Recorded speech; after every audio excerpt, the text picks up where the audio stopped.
The hand crank turned 3 times before the call connected. Static filled the receiver first, then breathing.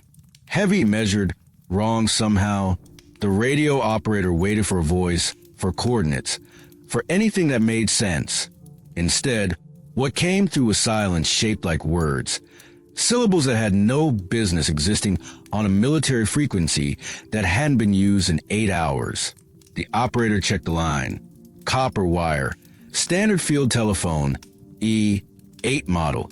The same kind that connected American positions since before his father was born. The wire ran northeast of Post 7, where 3 men stood watch over a valley that had seen nothing but wind and dust for 2 weeks.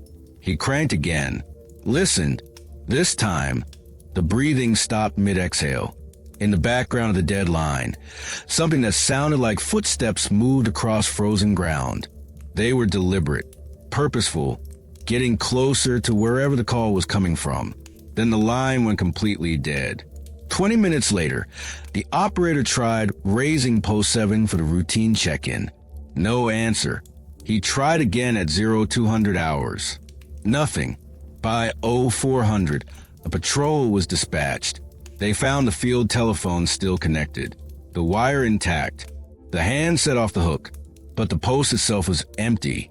This story, like the ones that follow, require extensive research into declassified military communications and first-hand accounts. If you value long-form historical investigation, consider subscribing to support this work. Field telephones became the backbone of American military communication in 1917. Unlike radio, which enemy forces could intercept, wire-based telephone systems offered secure point-to-point communication across battlefields. The technology was elegantly simple. 2 copper wires, a hand-crank generator to create the electrical signal, and a receiver on each end. The most widely used model, the E8, first deployed during World War II and remained in active service through Vietnam. These devices were designed for conditions where failure meant death.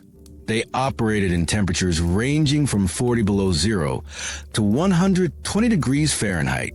They functioned when dropped, when partially submerged, when covered in mud or sand. A trained soldier could lay wire at a rate of 3 miles per hour, stringing copper lines through jungle, across desert, up mountainsides. The effective range of the standard E8 field telephone was approximately 5 miles, though heavier cable could extend this considerably. The tactical advantage of wire communication was substantial. Radio transmissions could be jammed, intercepted, or used to triangulate positions. Field telephone, by contrast, required physical access to the wire itself to eavesdrop. 4 forward operating bases, listening posts, and isolated observation posts. Field telephones represented the most reliable means of calling for support, reporting enemy movement, or simply confirming that a position remained manned and operational.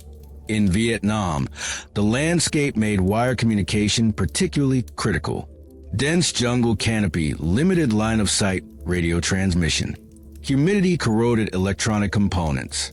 The Viet Cong became expert at locating radio operators by their transmissions. Wire, despite its vulnerabilities to being cut or tapped, remained preferred method for routine communication at battalion level and below. Afghanistan and Iraq presented different challenges, but similar dependencies. Remote observation post position on ridgelines and mountain peaks often operated beyond effective radio range.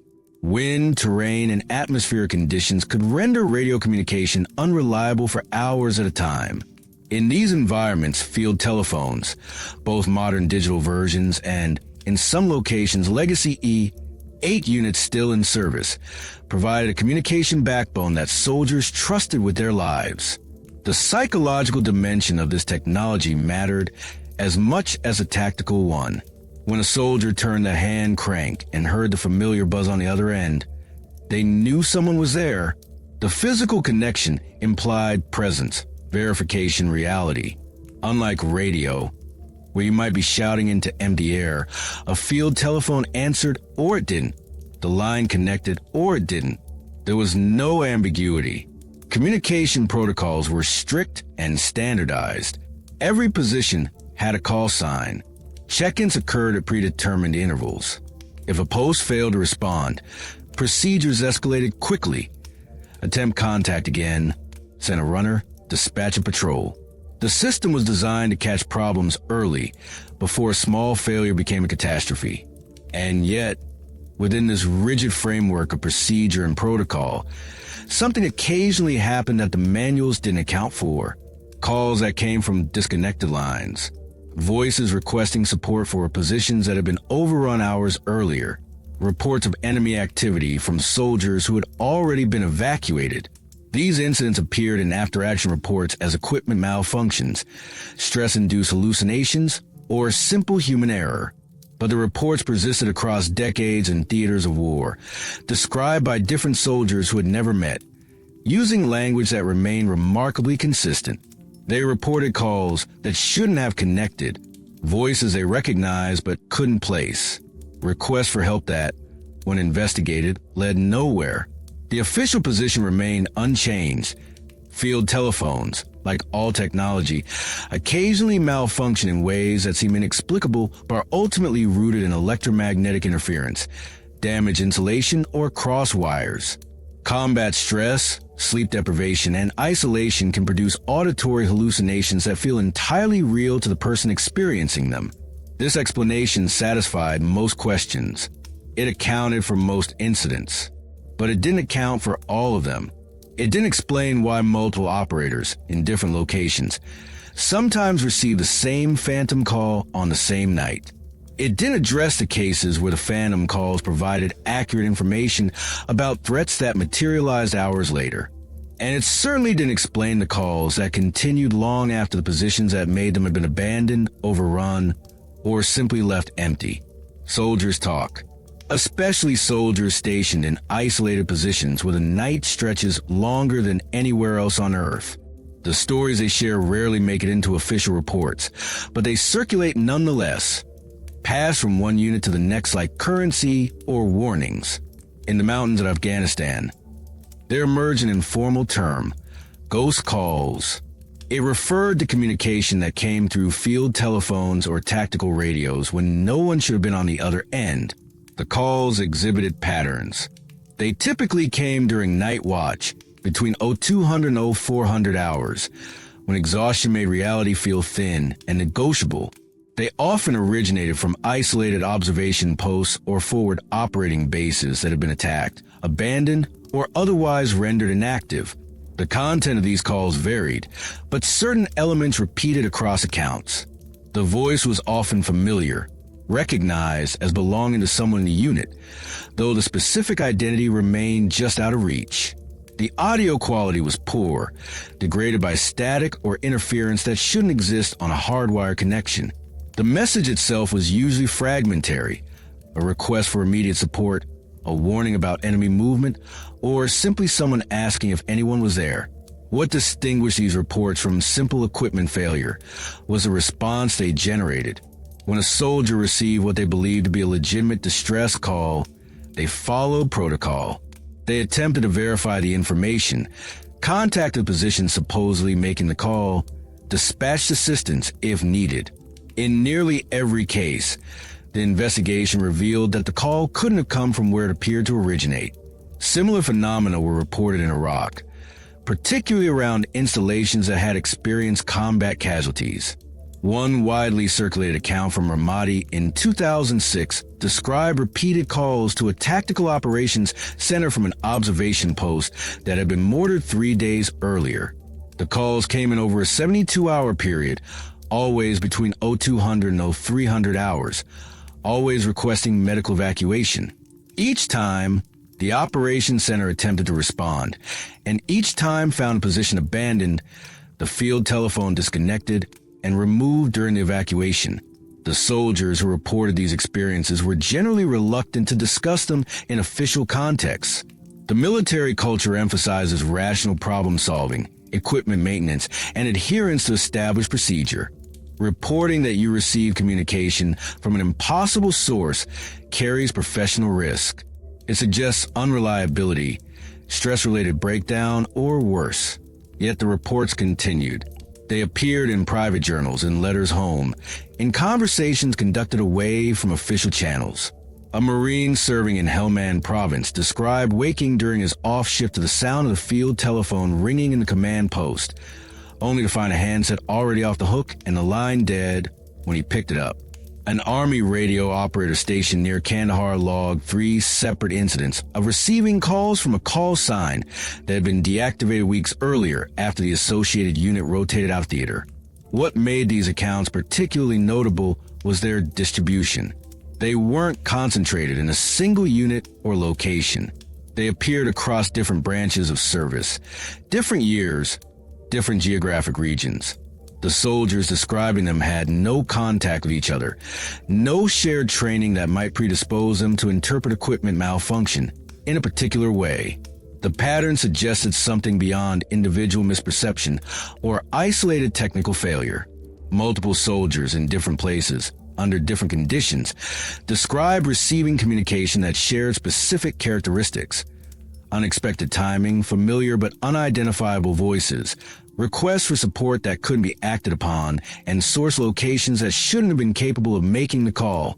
Whether these experiences represented genuine anomalies or simply the predictable result of exhausted soldiers operating complex equipment under extreme stress remained officially undetermined. But the stories persisted, accumulating slowly across years of deployment. Field telephone systems operate on principles that have remained essentially unchanged since their invention. An electrical current, generated by a hand crank or battery, travels through copper wire to create a magnetic field in the receiver, which vibrates a diaphragm to produce sound.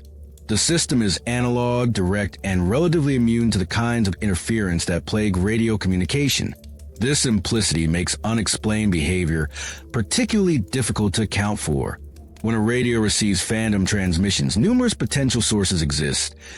Atmospheric ducting that carries signals from hundreds of miles away, harmonic interference from nearby electronic equipment, ionospheric reflection that bounces signals across continents. Field telephones, by contrast, only connect to whatever is physically on the other end of the wire. If the wire is intact and someone cranks a generator, you hear them. If the wire is cut, you hear nothing. If no one cranks the generator, you hear nothing. The system allows for very little ambiguity, which makes the reports of phantom calls particularly interesting from a technical standpoint. One hypothesis centers on electromagnetic induction. In areas with significant electrical infrastructure or during atmospheric disturbances, copper wire can act as an antenna, picking up stray radio frequency energy and converting it into audio signals. This could theoretically produce sounds in the receiver even when no one is actively transmitting on the line. However, this explanation struggles to account for reports where the phantom audio contains clear voice communication, let alone voice communication that appears to contain relevant tactical information. Another possibility involves damaged insulation, creating unintentional connections between parallel wire runs. In combat zones, communication wire was often laid hastily, with multiple lines running adjacent to each other. If insulation degraded or damage occurred, signals from one line could theoretically leak into another, creating the impression of communication from an unexpected source. This explanation has merit in cases where phantom calls coincided with active communication on nearby frequencies, but it fails to address incidents where the phantom call was the only communication occurring in the area. Psychoacoustic phenomena offer a different avenue of explanation. The human brain is exceptionally skilled at finding patterns in noise, a survival mechanism that evolved to detect threats in ambiguous sensory data. Soldiers operating under sleep deprivation, high stress, and hypervigilance may be particularly prone to interpreting random static or interference as meaningful communication. This becomes especially likely when the listener expects to hear something, such as during a scheduled check-in or in the wake of combat contact. From a psychological perspective, isolated soldiers maintaining radio or telephone watch during night hours exist in a state of heightened suggestibility. Darkness, silence, and the awareness of potential threats create conditions where the mind actively seeks information, sometimes manufacturing it from insufficient data. The The expectation of communication can itself generate the perception of communication, particularly when the actual sensory input is ambiguous. Cultural transmission of expectation may also play a role. If a soldier has heard stories about phantom calls before experiencing one themselves, they possess a framework for interpreting unusual audio experiences. What might otherwise be dismissed as equipment noise becomes interpreted as a ghost call because that category of experience exists in their mental landscape. This doesn't mean the experience is inauthentic to the person having it, but it does suggest a social dimension to how these events are understood and reported. Yet certain documented cases resist easy explanation through any single mechanism. In 2007, multiple operators at a forward operating base in eastern Afghanistan reported receiving calls from an observation post that had been abandoned 3 weeks earlier after a Taliban assault. The calls occurred over a 5-night period, always during the 0200 to 0400 window, and always ceased abruptly after approximately 30 seconds. Investigation revealed that the field telephone at the observation post had been removed and returned to supply during the evacuation. The wire connecting it to the main base had been cut and removed. No physical path existed for the calls to have originated from that location. The investigating officer noted in his report that the most likely explanation was cross wires creating a connection to a different position, combined with operator fatigue, leading to misidentification of the call origin. However, he also noted that this explanation required the simultaneous occurrence of 3 separate malfunctions: wire damage creating an unintended connection, failure of all operators to recognize the actual call source, and equipment at the supply depot spontaneously generating signal without human input. Each element was individually possible. Their simultaneous occurrence was statistically unlikely but not impossible. The report concluded with a recommendation for enhanced equipment maintenance protocols and mandatory rest periods for communication personnel. The calls stopped on the 6th night and never resumed. Whether they ceased due to equipment repair, operator rotation, or some other factor was never definitively established. The incident was classified as resolved and filed with dozens of other technical anomalies that occur routinely in combat communications. The account comes from a letter written in November 1944 by a Signal Corps operator stationed with the 95th Infantry Division during the campaign across France. The letter was discovered in 2003 among papers donated to the National World War II Museum. The author's identity was confirmed through service records, though his family requested his name be withheld from publication. The relevant passage reads as follows: "We had established position in what remained of a town that couldn't have held more than 100 people before the artillery turned it into rubble. Command post was in a cellar that still had most of its ceiling. I ran wire to 3 observation posts and a mortar position. The work took most of the day. The wire kept snagging on debris, and we had to route around sections where the shelling had made the ground too torn up to string line properly. Post 1 was in what used to be a church. Only the stone foundation and part of one wall still stood. Post 2 occupied a farmhouse basement about 400 yards northeast. Post 3 was furthest out, positioned in a drainage culvert at the edge of town where they could watch the approach road. Each position checked in at the top of every hour. The system worked fine through the afternoon and into evening. Around 2,300 hours, I received a call from what sounded like Post 3. The voice was asking for immediate mortar support. He gave coordinates and said they were seeing movement on the approach road, estimated squad strength, moving toward town. I copied the information and relayed it to the mortar position. Then I tried to raise Post 3 again to confirm a request. No answer. I cranked harder, thinking maybe the connection was weak. Still nothing. I checked the wire board to verify I was on the right line. Everything looked correct. I tried again. The line was completely dead. I reported to Lieutenant Hayes that Post 3 wasn't responding after making contact. He ordered a runner to go physically check the position. I kept trying to raise him on the telephone. The line stayed dead. The runner came back 20 minutes later. He reported the culvert position was empty. No sign of the three men who were supposed to be there. The field telephone was still in place, but when he picked up the handset, he got nothing. He followed the wire back about 50 yards and found where it had been cut. Not damaged by shelling. Cut clean, like someone had used wire cutters. The cut had happened hours ago, based on how the exposed copper had weathered. Lieutenant Hayes asked me when I had last confirmed contact with Post 3. I checked my log. 2,200 hours. They had called in routine check. Everything normal. But if the wire was cut hours before 2,300, that contact couldn't have happened either. We searched the area the next morning. Found the three men about 200 yards from their post, apparently killed by mortar fire during the German counterattack. We didn't know it was coming. The medic estimated time of death as somewhere around 2,100 hours. The field telephone was still at their position. Wires still cut in the same place the runner had found it. I know what I heard on that call at 2,300. I wrote down the coordinates. I copied the information about enemy movement. And the mortars did fire on those coordinates because movement was spotted there 15 minutes later, right where the call said it would be. Whatever came through on that line gave us warning that probably saved lives. But the wire was cut. The men were already dead, and the field telephone couldn't have transmitted anything even if someone had been there to use it. Lieutenant Hayes made me redo all the wire the next day, even though we were moving out. He watched me check every connection, every splice, every terminal. He never said anything about what I reported. It went in the log as equipment malfunction and possible enemy infiltration that was driven off by mortar fire. I don't know what to think about it. I know field telephones. I know how the equipment works. And I know that call came through on a line that had been dead for hours, from a position where everyone was already gone. The letter continues with other matters and makes no further reference to the incident.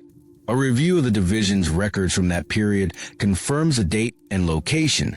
The after-action report notes a mortar engagement with an enemy patrol on the approach road, credited with disrupting what appeared to be a reconnaissance element. 3 casualties from the observation post are listed. Cause of death recorded as enemy artillery fire. No mention is made in the official record of communication, anomalies, or equipment failure. The incident appears to have been handled exactly as the letter describes. Noted, investigated to the extent practical during active operations, and filed away as one of countless small mysteries that occur when complex systems operate under extreme conditions. The Signal Corps operator survived the war and returned to civilian life, where he worked for a telephone company until his retirement in 1978. He never made any public statements about his wartime experiences. The letter to his brother was the only written account he left of the event. Combat environments produce conditions known to generate perceptual distortion. Sleep deprivation affects cognitive function in measurable, predictable ways. After 72 hours of disrupted sleep, decision-making capacity declines by approximately 40%. Auditory processing becomes unreliable. The brain begins to fill gaps in sensory information with manufactured data. Add to this the stress chemistry of sustained combat operations. Elevated cortisol levels alter memory formation and recall. Adrenaline sharpens some perceptions while narrowing others. Soldiers in combat exist in a neurochemical state significantly different from baseline human consciousness. Isolation intensifies these effects. Observation posts, by their nature, position small groups or individual soldiers in remote locations with limited social contact. Night watch duties mean long periods of darkness and silence, where the primary task is watching for threats that may or may not materialize. This combination, isolation, darkness, vigilance, and the knowledge that real danger exists, creates ideal conditions for misperception. Environmental factors compound psychological ones.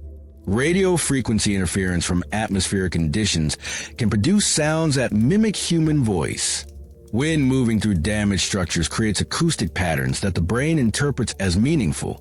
Equipment degradation in harsh conditions produces electrical noise that can seem almost communicative. The military understanding of these factors is sophisticated. Training for radio and telephone operators includes instruction on recognizing equipment malfunction, distinguishing genuine communication from interference, and maintaining calm under conditions that might induce panic or confusion. The system is designed to be resilient against both technical and psychological failure modes, which is precisely why the reports of phantom calls remain interesting. They come not from untrained personnel prone to panic, but from soldiers specifically selected and trained for communication roles. They occur despite awareness of the psychological and technical factors that might produce false perceptions. They persist across different individuals, locations, and time periods. Consider the tactical context. A soldier receiving a phantom call doesn't exist in isolation. They're part of a communication network with established protocols. When they report contact from an unusual source, that report generates response. Other personnel become involved. Equipment gets checked. Physical investigation occurs. The system is designed to catch false positives quickly. Yet some reports survive this filtering process. They're investigated, found to be anomalous, and filed away without clear explanation. This doesn't mean the experiences were supernatural or inexplicable in principle. It simply means that the available evidence didn't support a definitive conclusion about what occurred. The most common official explanation, equipment malfunction combined with operator error, almost certainly accounts for a significant majority of phantom call reports.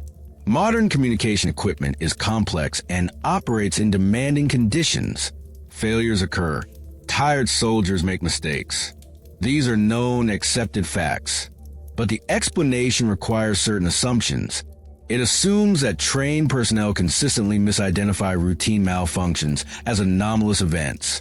It assumes that multiple operators sometimes share identical hallucinations.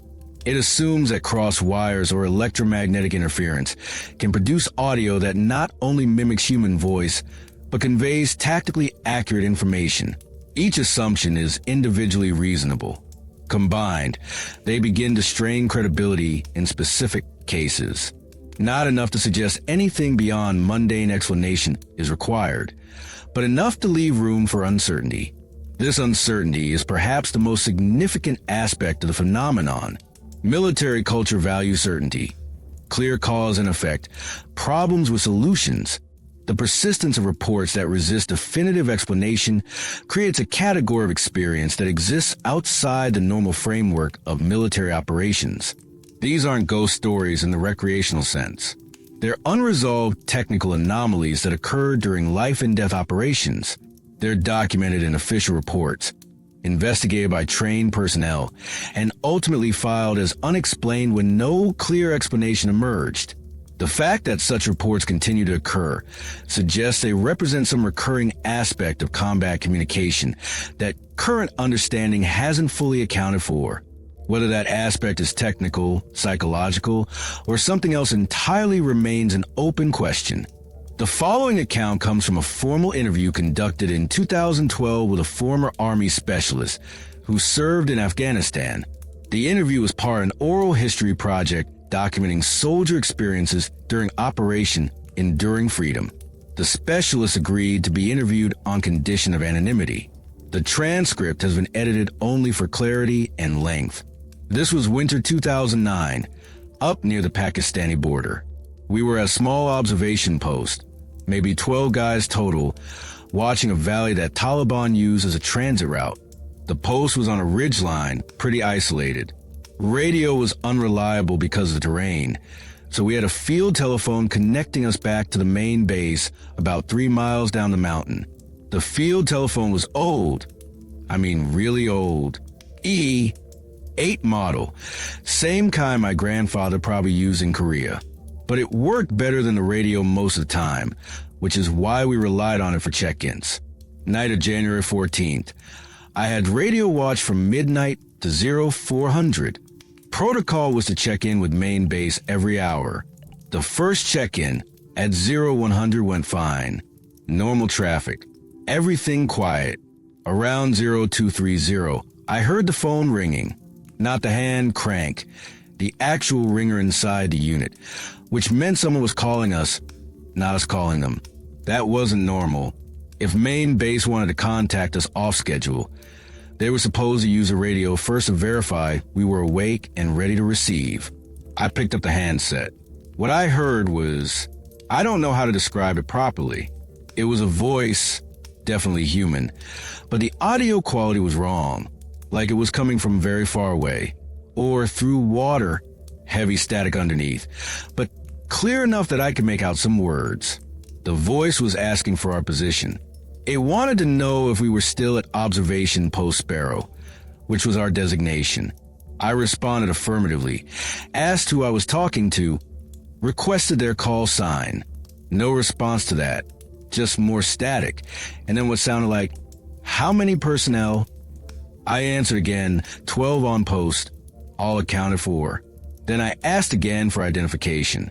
The line went dead, not gradually, just cut off mid-static, like someone had yanked the wire. I immediately tried to call main base on the field telephone. No answer. I switched to radio, got through on the third attempt, told them I'd received an unidentified call on the field phone, asked if they had been trying to contact us. They said negative. No calls outgoing to our position since the 0100 check-in. I asked them to verify the field telephone line. They ran diagnostics on their end. Everything showed normal. Line was intact and operational. I stayed on radio with main base for about 20 minutes, running through possibilities. Cross wires was the first thought, but we were the only observation post on that particular telephone network. Equipment malfunction was possible, but the questions I'd heard were too specific, too coherent. The staff sergeant on duty at main base told me to log it and continue normal operations. If it happened again, I was to document everything. Exact time, duration of contact, specific words if possible. It didn't happen again that night. I completed my watch, briefed my replacement on the incident, and turned in around 0415. 2 nights later, I wasn't on watch, but the guy who was, I'll call him Martinez, he woke me up around 0300. He'd gotten another call. Same characteristics. Poor audio quality, heavy static, questions about our position, and personnel strength. He'd followed the same protocol I had. Tried to identify the caller. Got no response. Line went dead. This time, though, Martinez said something else came through before the line cut out. He heard background noise, like people moving around, equipment sounds, and he swore he heard someone say a name, not a call sign, an actual first name.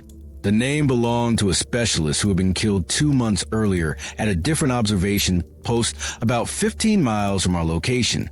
We reported it up the chain. An investigation team came out a week later. They examined the field telephone, traced the wire, checked every connection and splice. Found nothing wrong. The equipment was functioning exactly as designed. They interviewed everyone at the post. Most guys hadn't heard anything unusual, but 3 of us had been on watch when calls came through. The investigating officer's conclusion was probable equipment degradation creating audio artifacts, combined with expectation bias after the first reported incident. Basically, he thought the first call was random interference that sounded like voice, and after that we were primed to interpret any noise as communication. Maybe he was right. I'm not qualified to say for certain what caused it, but I know what I heard. It wasn't random noise. It was questions, specific questions, asked in sequence. And Martinez heard that name clearly enough that he recognized it immediately, even though the soldier belonged and had never served at our post. The calls stopped after the investigation team visited. We remained at that observation post for another 6 weeks before rotating out. The field telephone worked normally the entire time. No more unusual calls, no more investigation. It went in the record as explained and closed. But I still think about it sometimes. Field telephones are simple machines. There's not much that can go wrong with them. And if something does go wrong, it doesn't usually produce coherent questions about your position and strength.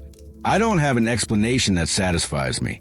The official one feels incomplete, but I also don't have an alternative that makes more sense. So it stays in the category of things I experience but can't account for. That's where a lot of deployment memories end up, honestly. The category of true, but inexplicable. The interview continued with other topics and did not return to the subject of the telephone calls. The investigation report referenced in the account was located in unit records and confirms the basic facts. Multiple operators reported unusual audio during night watch. Equipment inspection found no malfunctions. Incident classified as resolved after inspection. The pattern appears across theaters and decades with remarkable consistency. A Marine corporal stationed at Forward Operating Base Dwyer in Helmand Province, Afghanistan, 2011, reported receiving a call on the field telephone, connecting his position to the Tactical Operations Center. The call came during a period when the Operations Center was conducting a briefing, and all personnel were accounted for in the briefing room. No one had placed a call. The telephone at the Operations Center was verified to be on its hook and used. Yet the corporal reported clear reception of someone requesting to speak with the operations officer. When the corporal asked who was calling, the response was static, then silence. An Army sergeant in Iraq, 2006, described answering the field phone at a checkpoint and hearing what sounded like a firefight in the background of the call. Automatic weapons shouting explosions. No one spoke directly, but the audio continued for approximately 15 seconds before cutting out. Investigation revealed that no position in the area was under attack at the time. The sergeant had previously served at a different checkpoint that had been overrun 6 months earlier. He stated that the audio he heard matched his memory of that engagement, though he acknowledged this could be psychological rather than evidential. Similar reports emerged from Korea, Vietnam, and both Gulf Wars. The common elements remain constant: night watch, isolated positions, unexpected calls on field telephones, audio quality described as degraded or distant, content that was coherent enough to seem communicative but ambiguous enough to resist certain interpretation, and source locations that either didn't match the supposed caller or couldn't be verified. In Vietnam, the phenomenon appeared frequently enough that informal procedures developed. Radio operators were trained to immediately attempt verification of any unusual communication, confirming the source position, requesting proper authentication codes, maintaining contact while a second operator conducted physical verification. These procedures caught numerous instances of enemy psychological operations, where Viet Cong forces would attempt to create confusion by spoofing American call signs or tapping communication lines.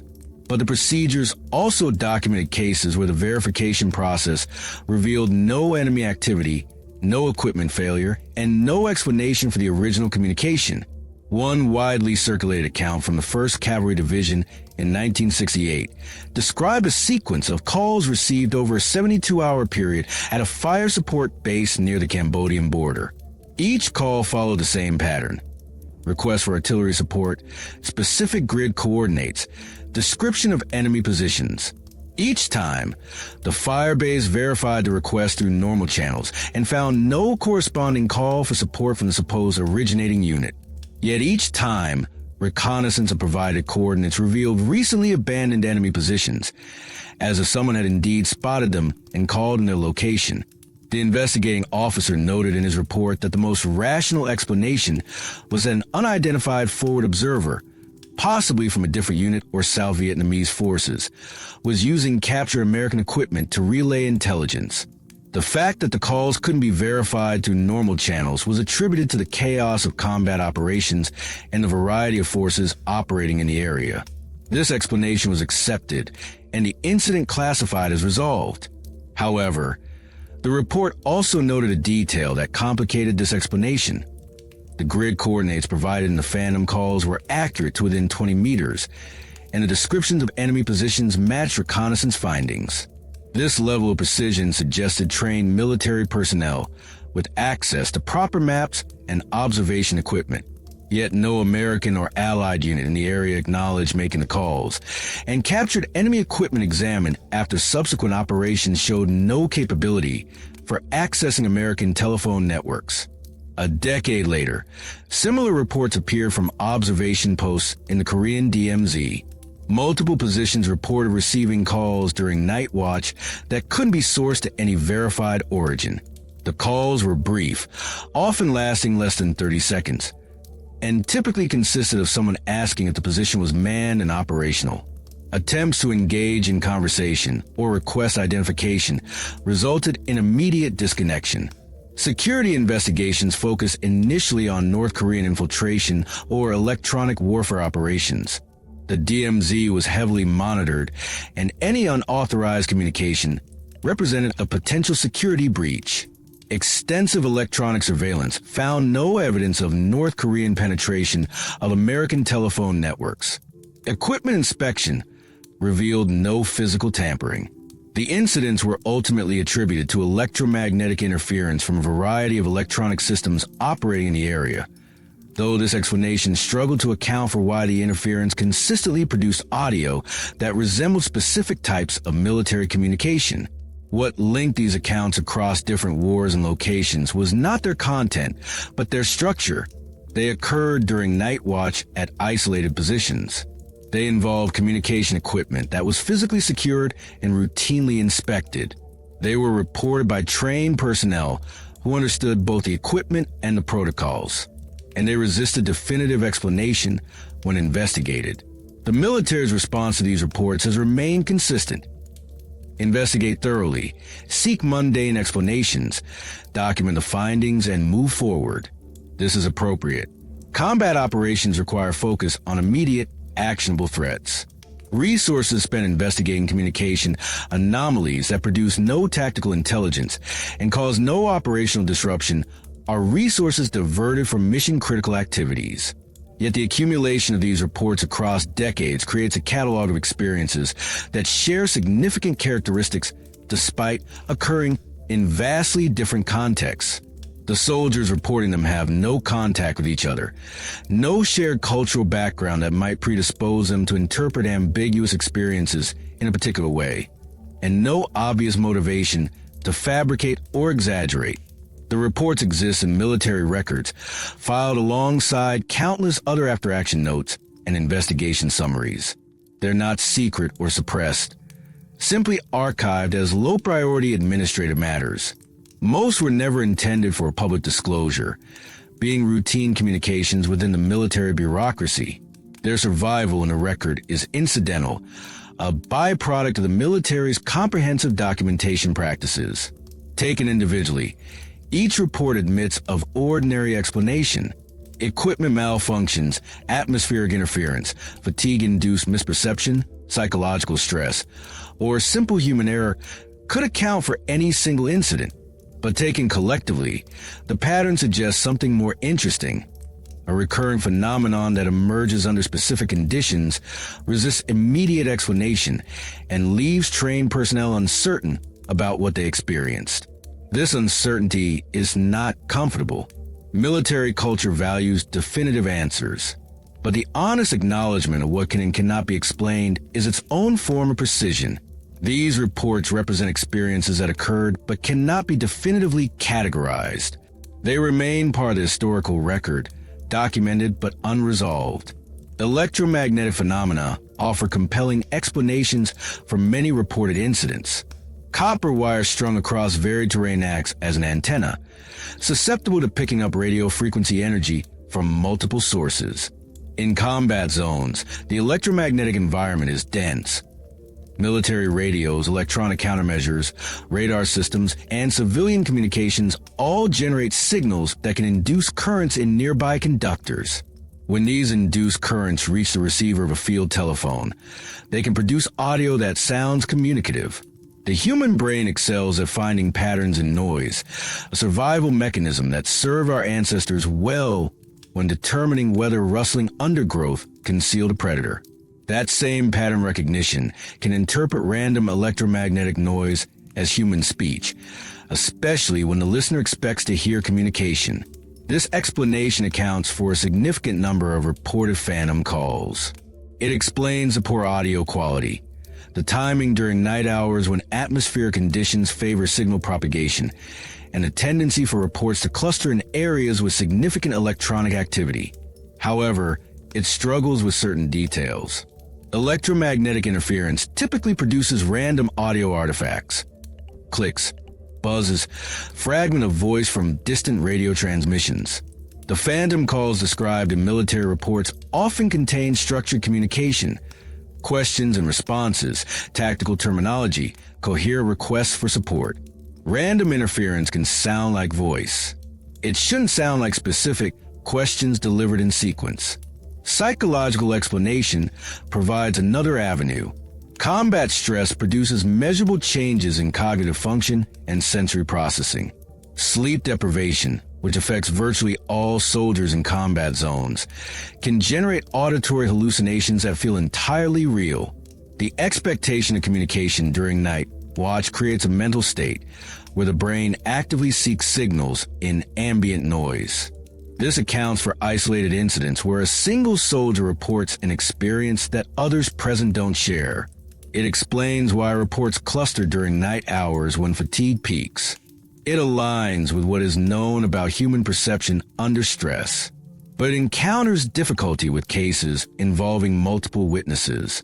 When two operators in separate locations report receiving similar calls on the same night, shared hallucination becomes statistically unlikely. When phantom calls provide tactical intelligence that proves accurate, enemy positions, timing of attacks, security breaches. The psychological explanation requires additional assumptions about coincidence and selective memory. Equipment malfunction remains the most common official explanation. Field telephones, while simple, can fail in ways that produce unexpected behavior. Damaged insulation creates partial connections. Corroded terminals generate electrical noise. Moisture infiltration causes short circuits that can intermittently complete circuits in unpredictable ways. Military equipment operates in extreme conditions. Temperature fluctuations, humidity, physical shock, and simple age all contribute to degradation. That equipment occasionally behaves in unexpected ways is not mysterious, but inevitable. Most phantom calls likely result from some combination of equipment degradation and operator misinterpretation. Yet certain documented cases involved equipment that was inspected immediately after the incident and found to be fully functional. Others occurred on telephone lines that were physically disconnected at the time the call was supposedly received. Equipment malfunction can explain anomalous audio on a working system. It cannot easily explain communication through a system that is physically incapable of transmitting. The most complete explanation may involve combinations. A soldier under stress, operating degraded equipment, in an electromagnetic environment conducive to interference, receiving what sounds like communication because their brain is actively seeking patterns. This combination accounts for most reports without requiring anything beyond established phenomena. What remains after applying these explanations is a small residue of cases that fit poorly into any category. Not enough to suggest extraordinary causes, but enough to indicate that current understanding may be incomplete. Perhaps there exist electromagnetic conditions not yet fully characterized. Perhaps extreme stress produces perceptual states not yet documented. Perhaps equipment fails in ways that have not been systematically studied. Or perhaps nothing extraordinary occurs at all, and the residual cases simply represent the statistical inevitability that some percentage of events will appear anomalous by chance alone. With millions of military communications over decades of operations, a small number of apparently inexplicable incidents is exactly what probability would predict. The honest position is uncertainty on specific cases, combined with confidence that most have ordinary explanations. This lacks the satisfaction of definitive answers, but matches the available evidence more accurately than either wholesale dismissal or uncritical acceptance.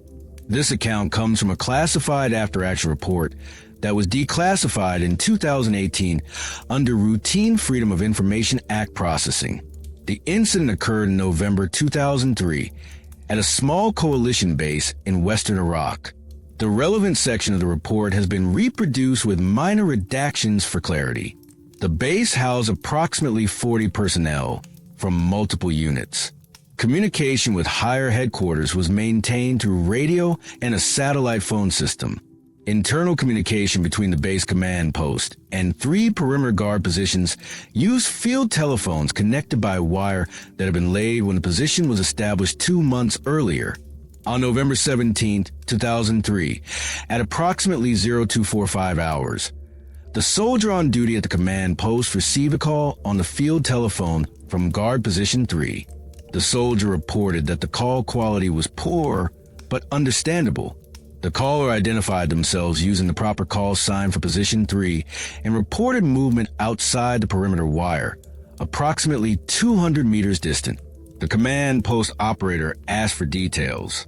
The caller described what appeared to be a small group, possibly 4 to 6 individuals, moving parallel to the perimeter fence line. No vehicles, moving slowly and deliberately. The caller requested permission to illuminate the area with a flare. The command post operator told the caller to stand by, then attempted to verify the report by contacting position 3 through the standard radio net. No response. He tried again. Still no response. He then attempted to raise positions 1 and 2 on both field telephone and radio to see if they had observed anything unusual. Both positions responded normally and reported no activity. The command post operator returned to field telephone to inform position 3 that he was dispatching patrol to investigate. The line was dead. He attempted to re-establish contact. No response. Following standard protocol for a position that failed to respond, the operator alerted the officer on duty and a quick reaction force was assembled. The force reached guard position 3 approximately 8 minutes after the initial call. The position was unmanned. Both soldiers assigned to the post were found approximately 30 meters behind their position, near the base's interior perimeter. Both were unconscious but breathing. Medical personnel were summoned. Initial examination found no obvious injuries, no signs of chemical exposure, no indication of violent trauma. Both soldiers regained consciousness within 20 minutes. Neither had any memory of leaving their post. The last thing they remembered was conducting routine observation around 0200 hours. They described feeling suddenly very tired, deciding to sit down briefly, and then waking up when the quick reaction force arrived. The field telephone at position 3 was examined. It was in place, properly connected, and functional when tested. The wire connecting it to command post showed no damage or signs of tampering. The same line that had been used for the reported call worked perfectly when tested. Neither of the soldiers assigned to position 3 had made any call to the command post. Both were accounted for at the position during the 0200 radio check, which occurred approximately 45 minutes before the telephone call was received. The command post operator was certain of the timing and the content of the call. His log entry, made immediately after the incident, documented the conversation in detail. No movement was detected outside the perimeter during or after the incident. Patrol search of the area where the phantom caller reported activity found nothing. No footprints, no disturbance of sand, no indication anyone had been present. The investigation concluded that the 2 soldiers at position 3 had likely experienced a brief medical episode, possibly related to dehydration or exhaustion, causing them to lose consciousness and subsequently have amnesia about the event. The telephone call to the command post was attributed to equipment malfunction, possibly a cross-connection with another unit's communication network, though no such cross-connection could be verified. Both soldiers returned to duty after medical evaluation found them fit for service. No further incidents occurred at that position or any others at the base. The case was closed with no disciplinary action recommended. The investigating officer's personal notes, included in the declassified documents, contain one additional detail. When asked to describe the voice he had heard on the telephone, the command post operator stated that it sounded familiar, like someone he should recognize. When pressed for a specific identification, he stated that the voice reminded him of a soldier who had been killed by an IED strike 3 weeks earlier. This observation did not appear in the official conclusions of the investigation.